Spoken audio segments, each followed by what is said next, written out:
libro de arena.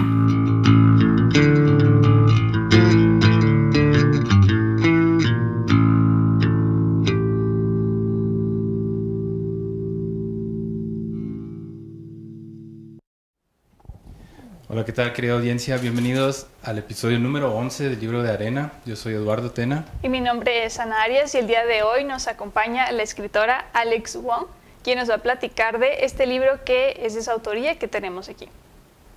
¿Cómo estás, Alex? Bien, ¿y ustedes? También bien, gracias por venir.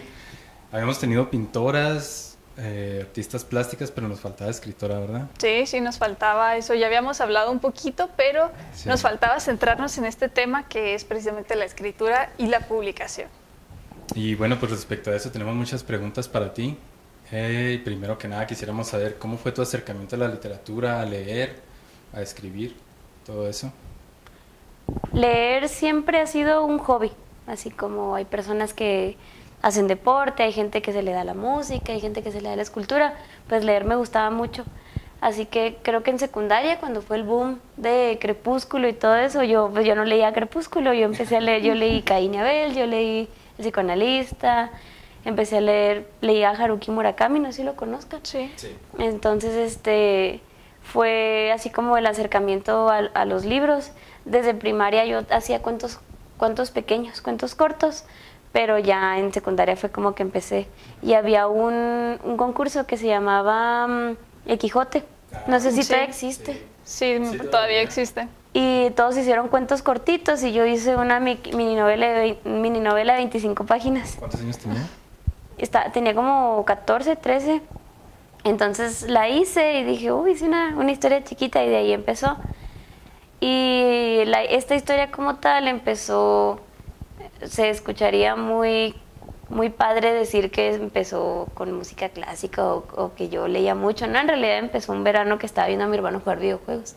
Entonces, pues los videojuegos tienen muchas historias muy elaboradas y empecé a encontrarle sentido y empecé a escribirlo. En secundaria era muy popular hacer fanfiction, entonces Sí. Todavía, empecé, ¿no? Sí, todavía se usa bastante. pero ya no lo leo, entonces pues eres de secundaria, y entre mis amigos que éramos todos nerdos, hacíamos fanfictions y me di cuenta que me hacía muy feliz escribir desde hace mucho tiempo, así que ya empecé a hacer la historia y luego empecé a hacer otra historia y empecé a escribir y esta historia se fue como desarrollando por sobre todas las demás.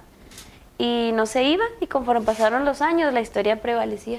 Y yo iba madurando y la historia iba madurando al mismo tiempo. Entonces pues fue lo que quedó de ese hobby y ya se hizo como que algo mucho más grande. Pero todo sale de un hobby y de mis amistades similares en ñoñez. Entonces pues de ahí sale y de leer. ¿Y en qué momento tú dijiste, me voy a aventar a publicar? Cuando lo acabé. Cuando Lo acabé en Justamente cuando lo pandemia. acabaste, dijiste, va. Sí, pues es que ya lo terminé. No lo hubiera terminado si no hubiera caído una pandemia, porque yo soy ingeniero industrial, y fue un paro técnico de 2 meses y medio, y en esos 2 meses y medio escribí 300 páginas. Sí, eran 8 o 9 horas en la compu y luego borrabas. Una página, una cuartilla bien hecha me tarda entre 40 y 1 hora, 40 minutos, 1 hora. Con descriptivo, si es con diálogo puede ser media hora. Entonces eran 300 así. Y el año un año antes de la pandemia, el 19, había llegado a la página 300. Entonces cuando lo terminé dije, pues ahora, pues a publicarlo, pues ni modo que me lo quede ahí. Sí. Entonces, pues ya autopublicar es otro boleto. Sí. Pero es muy bonito, cuando terminé, estaba hasta sin bañarme así, y me acuerdo que terminé, estábamos todos encerrados, mi hermano estaba en la escuela, mi mamá también estaba en la casa, y todos estábamos en paro técnico, y terminé y fui al patio y le dije a mamá, ay, pues, ya acabé la novela que tenía años y años y años. Entonces pues no me la creí, ya estaba el libro y ya nomás fue así como, ¿y ahora qué? Y ahora sí fue todo lo que fue autopublicar, que duró 1 año y medio. Entonces sí, fue largo, pero pues era así como que, ya lo acabé y ahora pues, que la gente lo lea, pues por algo lo terminé. Sí, por supuesto. Mencionaste autopublicar. Sí. no publicar. Ajá. ¿A qué te refieres con autopublicar? Autopublicar es investigar todo desde cero, o sea, una editorial, normalmente tú le das tu obra y la editorial hace corrección ortográfica, registra el ISBN, registra, por ejemplo, yo tengo 2 registros, uno por el contenido y uno por el logotipo. Este es el blasón del círculo, ay, agarro este, y este es una imagen, o sea, está registrada como imagen. Entonces esta, por ejemplo, si hacen una cachucha o algo, el logotipo es mío. Okay. Entonces son 2 ¿Tú registros lo tuviste diferentes. que registrar? Sí, me Ok. explicó la persona que me ayudó, Oscar Cano, de Indautor, cómo registrar aparte. Entonces fue picar piedra, o sea, fue toda una travesía y realmente no había... Indautor estaba en las oficinas de gobierno. No, estaba en San Felipe y lo fui y ya no existía. Nos dijeron, nos prestaron una oficina de gobierno. Y cuando fui, no, pues no, ya no estaba. Y luego, no, está en una casa, no sé dónde. Fuimos a una casa blanca y pues nadie nos atendía y lo único que conseguimos ahí fue una señora, o sea, pues con cubrebocas, porque pues obviamente ellos se supone que no pueden recibir, que nos dio una hojita de este tamaño con el nombre Oscar Cano y un teléfono y un correo y luego él te puede ayudar a publicar. Entonces pues tratar de contactarlo y él por puro WhatsApp, él no lo conozco. De hecho, él en todo mi proceso pensó que era un hombre. Y un día le marqué y luego, bueno, y luego, soy Alex. Y luego, Alex, y lo sí, soy mujer. Y lo, no pensé por aquí que fueras mujer. Entonces fue muy gracioso porque me ayudó mucho y cuando hablamos por teléfono no se imaginaba que era una mujer. Entonces, sí, autopublicar es desde el registro. La corrección ortográfica de este libro valía 40,000 pesos. Yo no tenía dinero, así que me la aventé yo. Así que lo terminé y era volverlo a leer todo. Tiene una que otra falta de ortografía. Y yo tengo mi libro, el mío, dedicado a mí misma. Y ese está tachado de las faltas para sacar la segunda edición, editada por mí misma. O sea, porque una corrección ortográfica te cobran como 75.25 centavos por palabra. Y pues así les cuesta. Sí. O sea, es difícil corregir. Sí.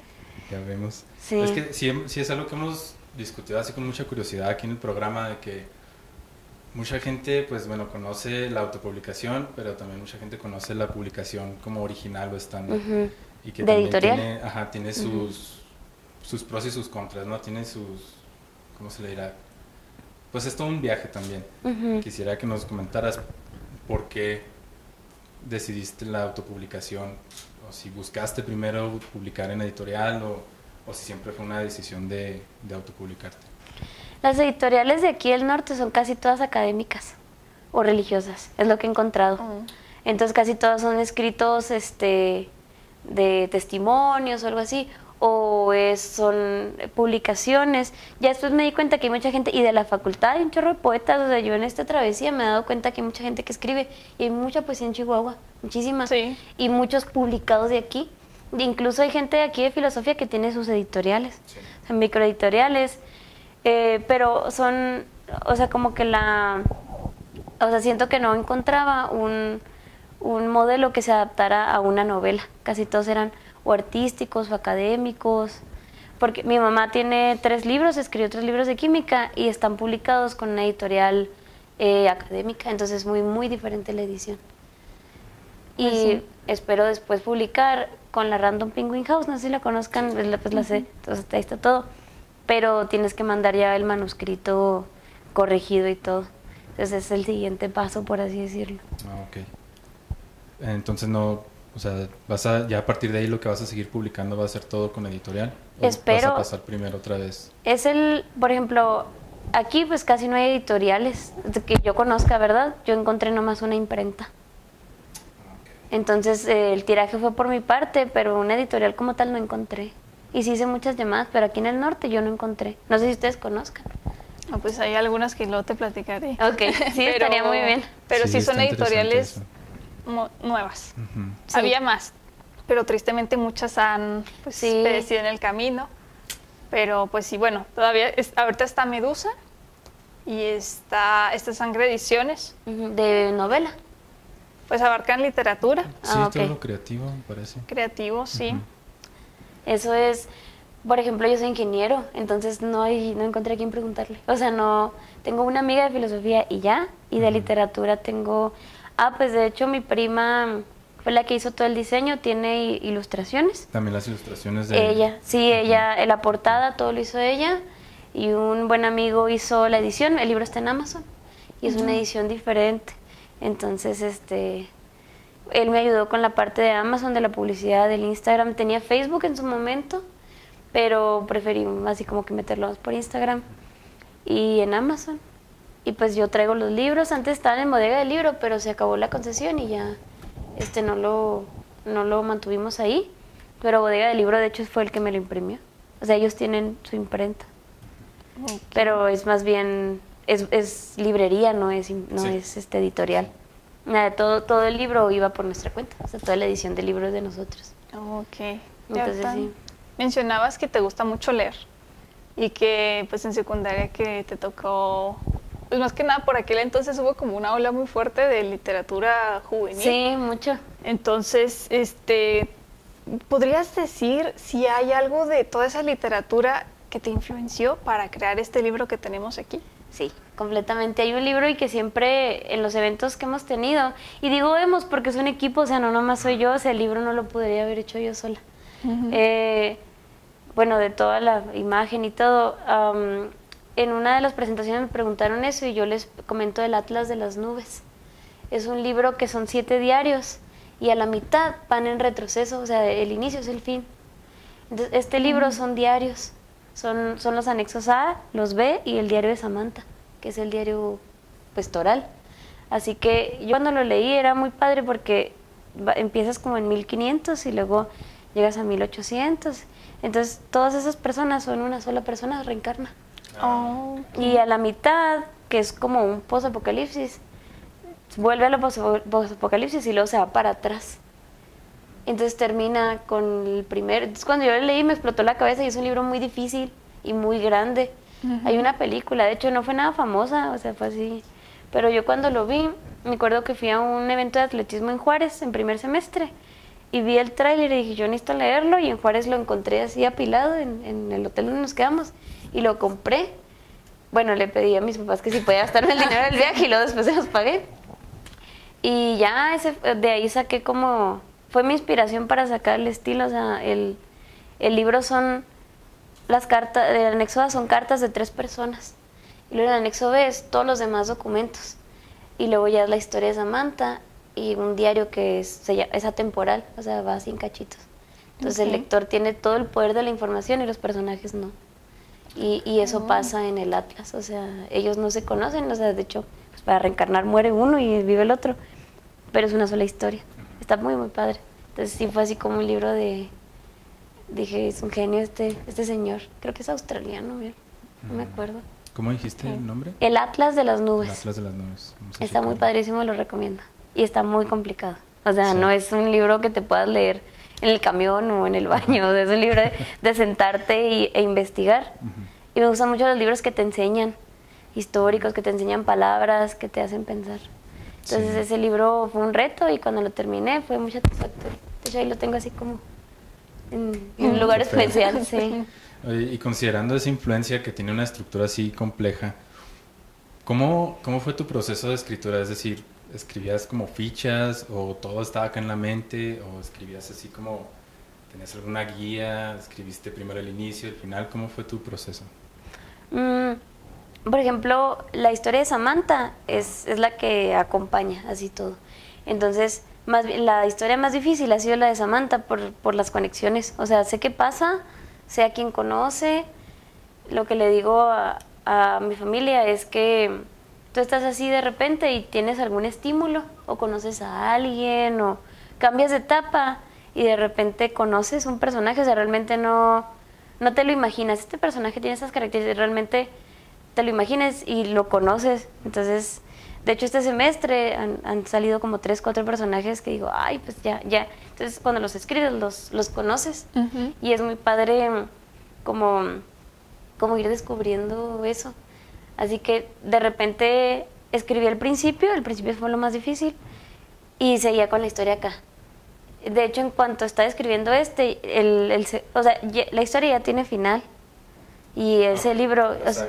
Ajá, pero toda la transición es lo complicado. Sí, Entonces sí hay, bueno, a mí me gustan mucho los libros que te dejan migajas, pero no te dicen, no te explican, o sea, el autor, o sea, el autor se tiene que imaginar cosas.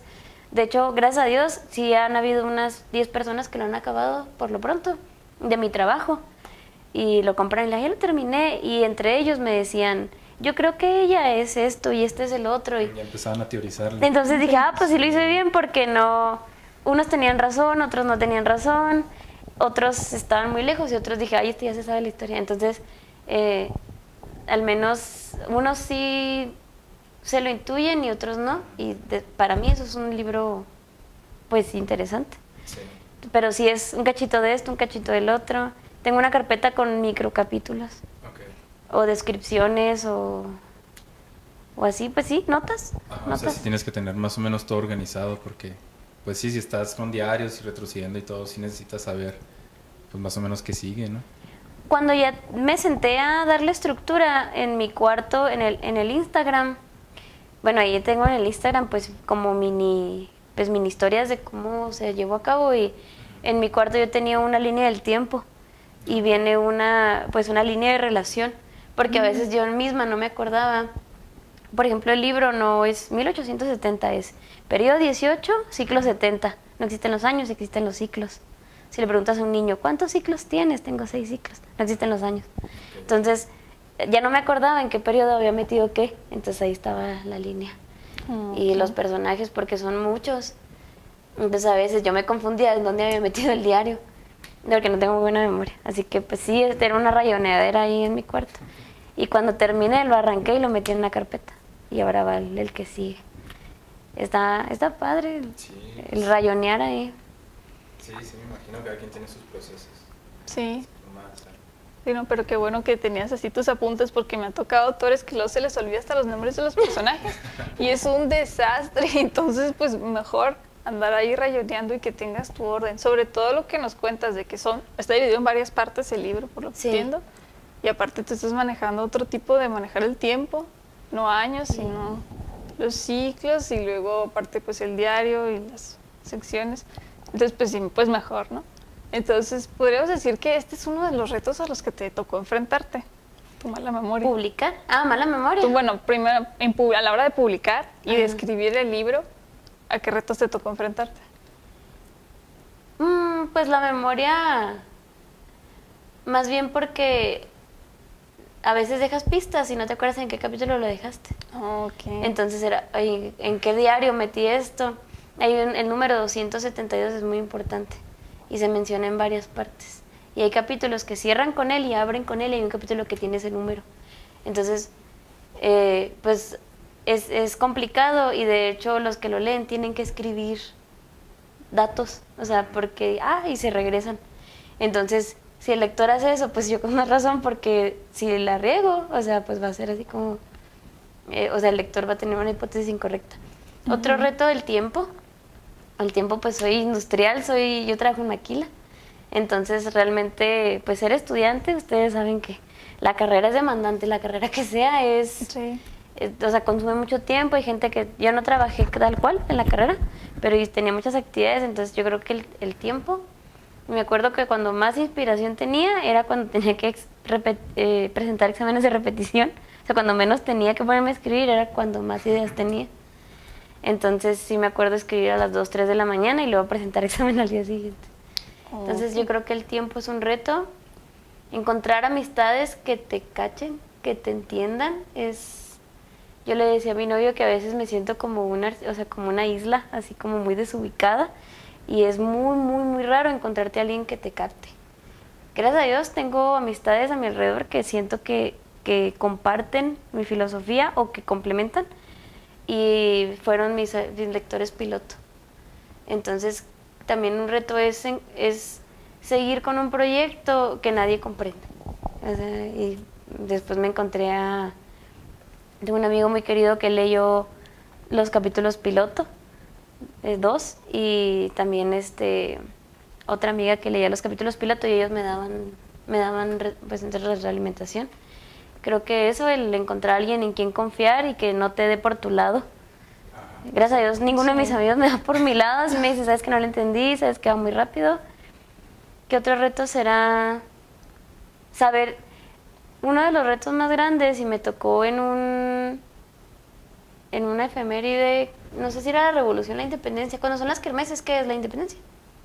Cuando hacen kermeses en las escuelas. La Revolución, ¿no? La Revolución. Es más de kermés la Revolución, se me hace. Sí. No bueno, acuerdo de la total, primera. en el 2019 fue el puente, me acuerdo que no íbamos, creo que el lunes o el viernes. Y yo tenía 1000 kermeses, 1000 fiestas, 1000 gritos, 1000 todo. Ah, pues gritos, sí. Entonces, y yo dije, ay, es mi oportunidad para escribir, necesito tiempo.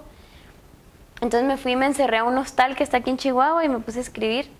Y me acuerdo que en la madrugada yo me empecé a autosabotear y dije, ¿qué haces tú aquí? Tus amigos están de fiesta, te invitaron a 2, 3 fiestas y tú estás aquí de ñoña, sentada, escribiendo un libro que no sabes ni siquiera si van a leer. Entonces cuando haces un proyecto muy grande, que realmente no es un proyecto colaborativo, que no te van a pagar por él, te saboteas mucho. Entonces yo en ese momento yo cerré y me puse a ver otra cosa y dije, mañana termino, me levanté temprano y a seguirle. Y cuando lo terminé dije, uy, vale la pena. Pero pues me inspiró mucho en la gente que estuvo sola al principio, que hacía algo que pues ni al caso. Y ahora que ya tengo el libro, digo, pues valió la pena haber un ingeniero en ingeniería económica, Enrique Talamás, en paz descanse, él nos dijo que eso se llamaba costo de oportunidad, o sea, ¿qué estás dispuesto tú a dar por obtener? Entonces yo sacrifiqué esas fiestas, dije, fiestas van a haber y los amigos de verdad no te van a juzgar si vas o no, y me quedé ahí. Ese fin de semana llegué a la página 300 en, ¿cómo se llama? El CIDECH. Sí. Entonces fue muy satisfactorio y siempre cuento eso porque mucha gente se cuestiona si lo que está estudiando, si lo que está trabajando, si tantas horas dedicadas valen la pena. Perfecto. Y bueno, considerando todos esos retos, supongo que has seguido, ¿no? Quisiéramos saber cuáles son tus proyectos actuales también. Ah, no, sí. Siguen. Ya hay otro libro diferente. Son 2 libros. O sea, el libro me lo partieron a la mitad. O sea, pero como era tan grueso, o sea, el libro son como 580 páginas y hecho así eran casi 1000. Entonces me dijeron, eres nueva, no te van a... O sea, no puedes publicar un libro tan grueso siendo desconocida y es un libro complicado y todo. Entonces, pártelo. Y como el libro está dividido en 4 partes, pues no pierde continuidad. Así que el otro ya existe, solamente falta hacer todo el proceso de autopublicación. El tercero ya está en proceso y está en proceso otro libro, pero ese no es tan fantasioso, ese es como algo que pudiera pasar. Entonces ese sí, neta no puedo platicar bien. Y había otro proyecto llamado, que era Pensamientos aleatorios para mentes insomnes, no, Cuentos breves para mentes insomnes y pensamientos aleatorios. Y esos son fragmentos de cuentitos y cosas así. Pero ese es como un prototipo. Todavía no Pero va a ver sí, la luz, sí hay proyectos. Entonces este es el primero de una saga de 3. Este es el primero, sí, pero yo creo que van a ser físicamente más por el grosor. Espero que los demás sí sean así para que no sea tanto el libro, pero yo tenía pensado que fueran 3. La verdad no sé cuántos se den, porque cuando publico me preguntan, y se me hace muy gracioso, publico un libro, ay, ¿de cuántas páginas son? O sea, le dan un valor según el grosor. Y yo he leído libros de 50 páginas que no me siguen cabiendo y los vuelvo a leer y o sea, se me hace mucho contenido, entonces no importa qué tantas páginas son. He leído libros de 600 páginas que me leí nomás por terminármelo y lo leí y dije, ay no, adiós. Entonces es muy, ¿cómo se dice? Muy relativo, exactamente. Ok, entonces Alex, para finalizar nuestra entrevista tan enriquecedora, que me parece genial todo lo que nos has platicado, el librote que te aventaste, en pues muchísimos años de estar maquinando, ¿no? Y también muchas noches de, pues a lo mejor de estar ahí en la computadora, de fiestas a las que no fuiste y sobre todo de enfrentarte a este autosabotaje. Entonces, ¿qué le dirías a nuestro público? ¿Que se anime a escribir o que definitivamente no lo hagan? Sí, de hecho todos deberían escribir. En realidad hay muchos autores que no publicaron. Entonces, si tienen una idea, música, escritura, una patente, lo que sea, pues hacerlo, porque realmente El no hacerlo va a costar mucho más que el haberlo hecho. Así que pues yo digo que eso, y el autosabotaje es un indicio del miedo, pues básicamente es, y que se conozcan a sí mismos. Casi nadie se conoce a sí mismo, y creo que al conocerte sacas cosas muy padres. Así que pues hacer las cosas y aventarse. Yo creo que es todo. Perfecto, pues sí, siempre nos gusta mucho que nos cuenten estas experiencias, porque hay gente, o habemos gente que nos intriga mucho esto, también nos da un poco de miedo, y precisamente por eso queremos llevarle esto a más personas. Experiencias que sí nos dicen, batallamos, pero vale la pena 100%. Entonces, pues muchísimas gracias por acompañarnos. Si nos pudieras dar tus redes sociales, algún lugar donde estemos pendientes de lo que sigue. ¿Dónde podamos conseguir tu libro? Pues lo pueden conseguir conmigo, lo pueden conseguir en el Café Familiar, es Mona Yuli, está en Por Romanza, pero todo está en mis redes, es alexf.wong. Salen pues ahí las publicaciones, y hay videos donde explican cómo leer los diarios, porque mucha gente se atora, cómo leer los diarios, y pues todo lo que va pasando, sea mucho, sea poco, ahí está publicado. Y hay muchos eventos por venir, y muchos relacionados pues al ramo vinícola. Sí. Entonces pues sí, Alex F. Wong en Instagram, por lo pronto no hay Facebook. Tenemos una página, pero también esa está en mantenimiento. Y pues sería todo. Muchas gracias por la invitación. Muchísimas gracias a ti por haber aceptado y por haber venido. Igual recordarles nuevamente que también, si a ustedes les gustaría participar, nos pueden escribir a nuestro correo. Con mucho gusto nosotros estaremos contestando. Y también, si tienen algún comentario, retroalimentación o duda a alguno de nuestros invitados, en este caso a Alex, también con mucho gusto estaremos recibiendo sus preguntas a nuestro correo. Sí, síganos ahí, todos los videos se publican en el YouTube de la facultad y en el Facebook cada sábado, y pues ahí seguimos al pendiente. Muchas gracias por habernos acompañado. Muchas gracias. Hasta la próxima.